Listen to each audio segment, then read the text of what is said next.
আসসালামু আলাইকুম, স্বাগতম বাংলা স্কোপ সংবাদে। আমি মোহাম্মদ কিবরিয়া আজকের সব আন্তর্জাতিক খবর নিয়ে হাজির হয়েছি।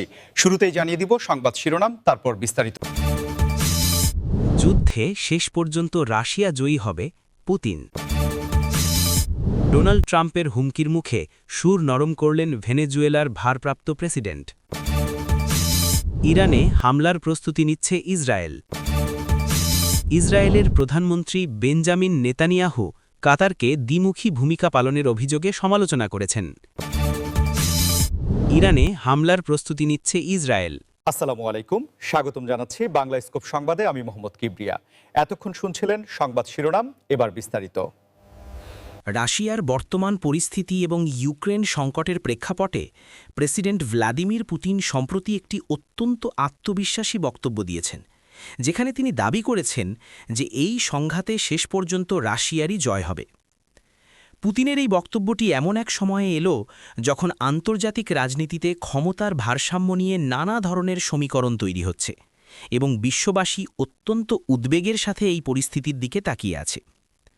পুতিন তার বক্তব্যে উল্লেখ করেছেন যে রাশিয়ার সামরিক শক্তি, দীর্ঘমেয়াদী কৌশল এবং দেশের জনগণের অটুট মনোবলই হবে এই জয়ের মূল চাবিকাঠি, এবং তিনি বিশ্বাস করেন যে রাশিয়ার সার্বভৌমত্ব রক্ষায় তাদের এই অবস্থান অত্যন্ত যৌক্তিক।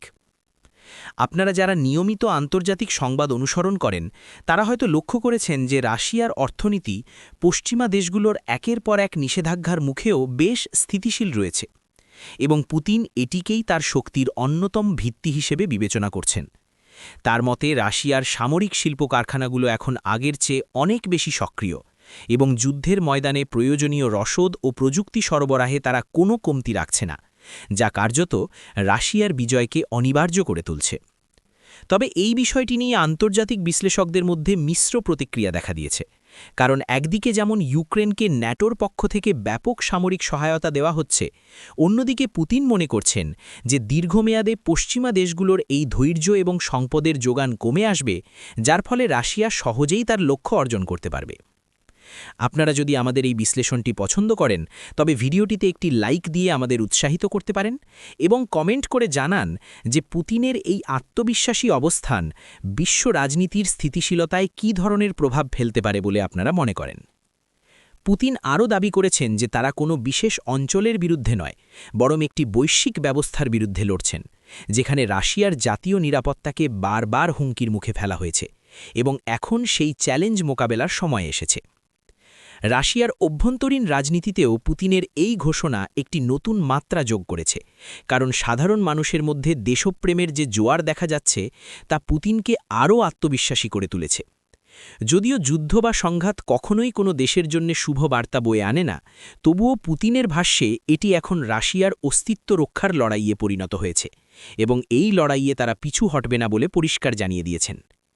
রাশিয়ার সামরিক বাহিনীর আধুনিকায়ন এবং নতুন প্রযুক্তির হাইপারসনিক মিসাইলের মোতায়েনও পুতিনের এই দাবির পেছনে বড় কারণ হিসেবে কাজ করছে, যা বিশ্বের সামরিক শক্তিধর দেশগুলোর জন্য একটি বড় ভাবনার বিষয় হয়ে দাঁড়িয়েছে। সব মিলিয়ে রাশিয়ার প্রেসিডেন্ট এটি স্পষ্ট করতে চেয়েছেন যে কোনো ধরনের আন্তর্জাতিক চাপ বা অর্থনৈতিক অবরোধ রাশিয়ার বিজয়কে রুখতে পারবে না, এবং ইতিহাস সাক্ষী দেবে যে রাশিয়া তার লক্ষ্য অর্জনে কতটা অটল ছিল। ডোনাল্ড ট্রাম্পের রাজনৈতিক ময়দানে ফিরে আসা এবং ইরানের প্রতি তার কঠোর অবস্থান আবারও বিশ্ব রাজনীতির কেন্দ্রবিন্দুতে চলে এসেছে, যেখানে ট্রাম্পের হুমকির মুখে ইরানের ঐতিহাসিক প্রতিরোধ এক নতুন আলোচনার জন্ম দিয়েছে। আপনারা জানেন যে ডোনাল্ড ট্রাম্প তার আগের মেয়াদে ইরানের সাথে পারমাণবিক চুক্তি থেকে সরে এসেছিলেন এবং একের পর এক কঠোর নিষেধাজ্ঞা আরোপ করেছিলেন, যা ইরানের অর্থনীতিতে ব্যাপক প্রভাব ফেলেছিল। কিন্তু ইরান সেই কঠিন সময়েও তাদের অবস্থান থেকে বিচ্যুত হয়নি। ট্রাম্প সম্প্রতি আবারও ইরানকে লক্ষ্য করে নানা ধরনের হুঙ্কার দিচ্ছেন এবং বলছেন যে তার সময়ে ইরানকে যেভাবে চাপে রাখা হয়েছিল তা আবারও ফিরিয়ে আনা হবে। তবে ইরানের পক্ষ থেকে স্পষ্ট জানানো হয়েছে যে তারা কোনো ধরনের চাপের কাছে মাথা নত করবে না। ইরানের ঐতিহাসিক প্রতিরোধের বিষয়টি যদি আমরা একটু গভীরভাবে দেখি তবে বোঝা যায় যে তারা বছরের পর বছর ধরে পশ্চিমা নিষেধাজ্ঞা মোকাবেলা করে নিজেদের স্বনির্ভর করার চেষ্টা করেছে, এবং তাদের প্রতিরক্ষা ব্যবস্থাকে এমন এক পর্যায়ে নিয়ে গেছে যেখানে তারা যে কোনো বহিঃশক্তির আক্রমণ রুখে দিতে সক্ষম। ট্রাম্পের এই হুমকি ইরানকে আরও বেশি আত্মবিশ্বাসী করে তুলেছে বলে মনে করা হচ্ছে, কারণ তারা মনে করে যে অতীতের অভিজ্ঞতা থেকে তারা শিক্ষা নিয়েছে এবং এখন তারা যে কোনো পরিস্থিতির জন্য প্রস্তুত। আপনারা যারা আমাদের চ্যানেলটি এখনও সাবস্ক্রাইব করেননি তারা দয়া করে সাবস্ক্রাইব করে বেল আইকনটি চেপে দিন, যাতে করে এমন গুরুত্বপূর্ণ ভূরাজনৈতিক বিশ্লেষণ সবার আগে পেতে পারেন। ইরানের নেতারা বলছেন যে ট্রাম্পের হুমকি কেবল কথার কথা এবং তারা তাদের নিজস্ব নীতি ও কৌশলে অবিচল থাকবে, যা মূলত এই অঞ্চলের মানুষের দীর্ঘদিনের প্রতিরোধের প্রতিফলন। ডোনাল্ড ট্রাম্প যখন ইরানের তেল রপ্তানি শূন্যে নামিয়ে আনার কথা বলেন, তখন ইরান পাল্টা যুক্তি দেয় যে তারা বিশ্বের বাজারে তাদের জায়গা করে নিতে জানে এবং কোনো একক শক্তি তাদের অর্থনীতিকে ধ্বংস করতে পারবে না। এই ধরনের বাগযুদ্ধ কেবল মধ্যপ্রাচ্যেই নয়, বরং সারা বিশ্বের তেলের বাজার এবং অর্থনৈতিক স্থিতিশীলতায় এক ধরনের অস্থিরতা তৈরি করছে, যার প্রভাব আমরা সাধারণ মানুষের পকেটেও অনুভব করছি। ট্রাম্পের এই আক্রমণাত্মক মনোভাবের বিপরীতে ইরান তাদের সামরিক মহড়া এবং ড্রোন প্রযুক্তির প্রদর্শনী বাড়িয়ে দিয়েছে, যা বিশ্বকে একটি বার্তা দিচ্ছে যে তারা কোনোভাবেই দুর্বল নয়। এই ঐতিহাসিক প্রতিরোধ কেবল অস্ত্রের লড়াই নয়, বরং এটি একটি রাজনৈতিক এবং কূটনৈতিক লড়াই, যেখানে ইরান নিজেকে মধ্যপ্রাচ্যের একটি প্রভাবশালী শক্তি হিসেবে প্রতিষ্ঠিত করতে চায়। ট্রাম্পের হুমকির মুখে ইরানের এই অটল থাকা বিশ্বের অনেক উন্নয়নশীল দেশের কাছে একটি দৃষ্টান্ত হিসেবে দেখা হচ্ছে, যদিও এর ফলে আঞ্চলিক উত্তেজনা প্রতিনিয়ত বৃদ্ধি পাচ্ছে। আন্তর্জাতিক বিশ্লেষকরা মনে করছেন যে ট্রাম্প এবং ইরানের এই মুখোমুখি অবস্থান যদি দীর্ঘস্থায়ী হয়, তবে তা বিশ্বশান্তির জন্য বড় ধরনের হুমকি হয়ে দাঁড়াতে পারে। তবে ইরান এটি নিশ্চিত করেছে যে তারা শান্তি চায়, কিন্তু সার্বভৌমত্বের প্রশ্নে কোনো আপোস করবে না। বর্তমানে মধ্যপ্রাচ্যের পরিস্থিতি অত্যন্ত জটিল আকার ধারণ করেছে, কারণ বিভিন্ন গোয়েন্দা তথ্য ও আন্তর্জাতিক গণমাধ্যমের খবর অনুযায়ী ইসরায়েল ইরানের উপর বড় ধরনের হামলার প্রস্তুতি নিচ্ছে বলে জানা যাচ্ছে। এই খবরটি প্রচার হওয়ার পর থেকেই পুরো অঞ্চলে এক ধরনের যুদ্ধের দামামা বাজছে এবং বিশ্ব নেতারা পরিস্থিতির অবনতি ঠেকাতে কূটনৈতিক দৌড়ঝাঁপ শুরু করেছেন। ইসরায়েলের পক্ষ থেকে বলা হচ্ছে যে ইরান তাদের জাতীয় নিরাপত্তার জন্য ১ নম্বর হুমকি এবং ইরান যেভাবে তাদের পারমাণবিক কর্মসূচি ও ক্ষেপণাস্ত্র প্রযুক্তি এগিয়ে নিয়ে যাচ্ছে তা ইসরায়েলের অস্তিত্বের ওপর আঘাত হানতে পারে। অন্যদিকে ইরানও পাল্টা হুঁশিয়ারি দিয়ে রেখেছে যে যদি তাদের ওপর কোনো ধরনের আক্রমণ করা হয়, তবে তারা এমন জবাব দেবে যা ইসরায়েল কল্পনাও করতে পারবে না।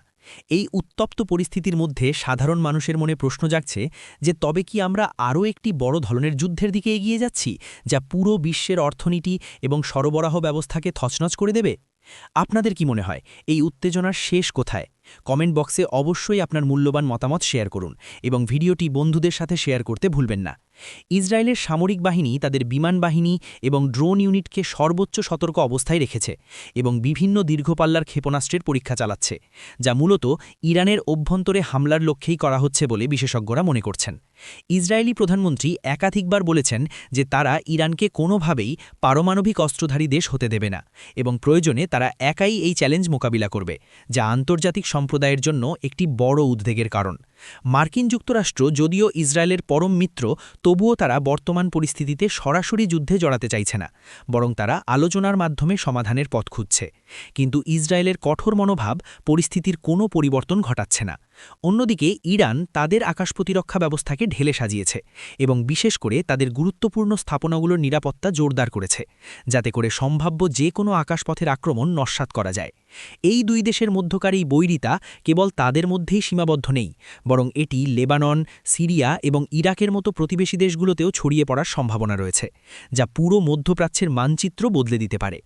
বিশ্বের বড় বড় শক্তিগুলো এখন ইসরায়েলকে শান্ত থাকার অনুরোধ জানাচ্ছে, কারণ একটি ছোট ভুল পদক্ষেপ এই অঞ্চলে একটি বিশাল অগ্নিকাণ্ড ঘটিয়ে দিতে পারে, যা নিয়ন্ত্রণ করা কারও পক্ষেই সম্ভব হবে না। ইসরায়েলের এই হামলার প্রস্তুতি যদি বাস্তবে রূপ নেয়, তবে তা কেবল ইরান নয়, বরং সারা বিশ্বের জ্বালানি সরবরাহ এবং অর্থনৈতিক ব্যবস্থায় এক বিশাল ধস নামাতে পারে বলে আশঙ্কা করা হচ্ছে। তাই এই মুহূর্তে সারা বিশ্বের নজর এখন তেল আবিব এবং তেহরানের দিকে, যে পরবর্তী পদক্ষেপটি ঠিক কী হতে যাচ্ছে এবং বিশ্বশান্তি রক্ষায় আন্তর্জাতিক সংস্থাগুলো কতটা সফল হতে পারবে। ইসরায়েলের প্রধানমন্ত্রী বেঞ্জামিন নেতানিয়াহু সম্প্রতি একটি অত্যন্ত বিতর্কিত এবং কড়া মন্তব্য করেছেন, যেখানে তিনি কাতারকে দ্বিমুখী ভূমিকা পালনের অভিযোগে সরাসরি সমালোচনা করেছেন। নেতানিয়াহুর মতে কাতার একদিকে যেমন হামাসের সাথে আলোচনার মধ্যস্থতাকারী হিসেবে কাজ করছে, অন্যদিকে তারা হামাসকে আশ্রয় প্রশ্রয় দিয়ে পরিস্থিতিকে আরও জটিল করে তুলছে। এই বিষয়টি নিয়ে মধ্যপ্রাচ্যের রাজনীতিতে এখন তুমুল বিতর্ক চলছে, কারণ কাতার দীর্ঘদিন ধরে এই অঞ্চলে একজন প্রধান মধ্যস্থতাকারী হিসেবে নিজেকে প্রতিষ্ঠিত করেছে এবং ইসরায়েলি জিম্মিদের মুক্ত করার ক্ষেত্রে তাদের ভূমিকা অস্বীকার করার কোনো উপায় নেই। নেতানিয়াহুর এই অভিযোগ কাতারের জন্য যেমন মানহানিকর, তেমনি এটি চলমান শান্তি আলোচনাকেও একটি বড় ধরনের বাধার মুখে ঠেলে দিয়েছে বলে অনেক বিশ্লেষক মনে করছেন। আপনারা কি মনে করেন, কাতার কি আসলেই কোনো দ্বিমুখী নীতি অনুসরণ করছে, নাকি এটি ইসরায়েলি প্রধানমন্ত্রীর একটি রাজনৈতিক কৌশল মাত্র, তা আমাদের অবশ্যই জানান। কাতার এই অভিযোগের জবাবে বলেছে যে তারা কেবল মানবিক কারণে এবং শান্তি প্রতিষ্ঠার লক্ষ্যে কাজ করে যাচ্ছে এবং তাদের অবস্থান সবসময় স্বচ্ছ। তবে নেতানিয়াহু দাবি করছেন যে কাতার যদি চায় তবে তারা হামাসের ওপর আরও বেশি চাপ প্রয়োগ করতে পারে, যা বর্তমানে তারা করছে না, এবং এই কারণেই যুদ্ধবিরতি বা জিম্মি মুক্তি বিলম্বিত হচ্ছে।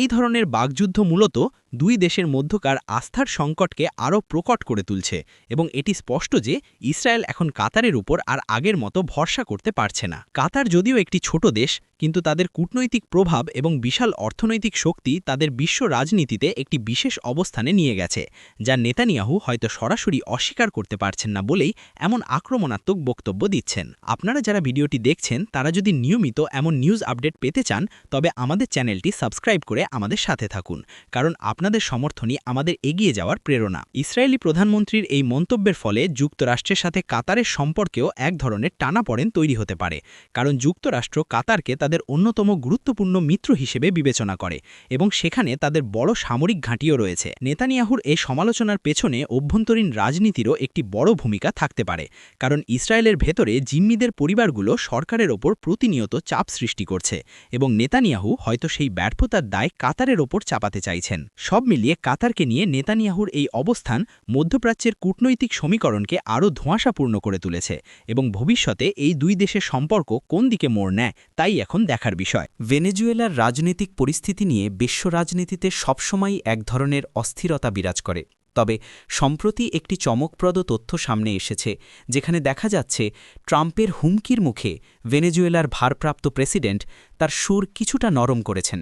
আপনারা জানেন যে ডোনাল্ড ট্রাম্প যখন ক্ষমতায় ছিলেন তখন তিনি ভেনেজুয়েলার উপর সর্বোচ্চ চাপ প্রয়োগের নীতি গ্রহণ করেছিলেন এবং বর্তমান রাজনৈতিক প্রেক্ষাপটে ট্রাম্পের সম্ভাব্য প্রত্যাবর্তনের আশঙ্কায় ভেনেজুয়েলার নেতৃত্ব কিছুটা নমনীয় হওয়ার ইঙ্গিত দিচ্ছে।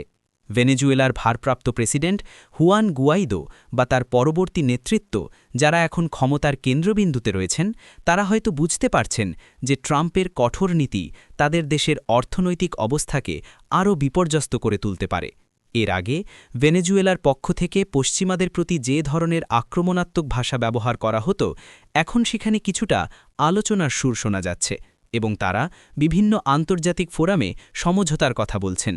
এই পরিবর্তনের মূল কারণ হিসেবে দেখা হচ্ছে মার্কিন নিষেধাজ্ঞা, যা ভেনেজুয়েলার তেল শিল্পের ব্যাপক ক্ষতি করেছে এবং সাধারণ মানুষের জীবনযাত্রাকে অতিষ্ঠ করে তুলেছে। ট্রাম্পের হুমকি কেবল সামরিক ছিল না, বরং তা ছিল একটি বিশাল অর্থনৈতিক অবরোধ, যা ভেনেজুয়েলার সরকারকে কার্যত একঘরে করে দিয়েছিল এবং এখন সেই ইতিহাসের পুনরাবৃত্তি এড়াতে তারা কৌশলী পথ বেছে নিচ্ছেন। আপনারা যারা আমাদের এই ভিডিওটি দেখছেন তারা যদি আন্তর্জাতিক রাজনীতির এমন সূক্ষ্ম পরিবর্তনগুলো বুঝতে চান তবে আমাদের সাথেই থাকুন এবং ভিডিওটি ভালো লাগলে লাইক ও শেয়ার করুন। ভেনেজুয়েলার সুর নরম করার এই বিষয়টি আন্তর্জাতিক মহলে ইতিবাচক হিসেবে দেখা হলেও অনেকে মনে করছেন এটি কেবল সময়ের দাবি এবং ট্রাম্প যদি আবারও ক্ষমতায় আসেন তবে পরিস্থিতির রূপ কী হবে তা এখনও অনিশ্চিত। ভেনেজুয়েলার নেতারা এখন চাইছেন যে মার্কিন যুক্তরাষ্ট্রের সাথে একটি দীর্ঘস্থায়ী শান্তি চুক্তি বা সমঝোতায় পৌঁছতে, যাতে করে তাদের দেশের ওপর থেকে নিষেধাজ্ঞা তুলে নেওয়া হয় এবং অর্থনীতি আবার সচল হয়। তবে ট্রাম্পের কঠোর মনোভাবের কারণে এই পথটি মোটেই সহজ হবে না, কারণ তিনি সবসময়ই ভেনেজুয়েলার বর্তমান শাসনের পরিবর্তনের পক্ষে কথা বলে এসেছেন। এই পরিস্থিতির ফলে দক্ষিণ আমেরিকার রাজনীতিতেও একটি বড় পরিবর্তন আসতে পারে, কারণ ভেনেজুয়েলা ওই অঞ্চলের একটি গুরুত্বপূর্ণ দেশ এবং তাদের যে কোনো সিদ্ধান্ত প্রতিবেশী দেশগুলোর উপর প্রভাব ফেলে। সুর নরম করার এই বার্তাটি মূলত ট্রাম্পের আমেরিকা ফার্স্ট নীতির প্রতি এক ধরনের পরোক্ষ স্বীকৃতি, যা থেকে বোঝা যায় যে মার্কিন শক্তির প্রভাব এখনও কতটা প্রবল। পরিশেষে ভেনেজুয়েলার এই রাজনৈতিক ইউটার্ন বিশ্ববাসীকে এই বার্তাই দিচ্ছে যে শক্তির লড়াইয়ে টিকে থাকতে হলে অনেক সময় নমনীয় হওয়া ছাড়া কোনো বিকল্প থাকে না এবং ট্রাম্পের হুমকির কার্যকারিতা আবারও প্রমাণিত হল।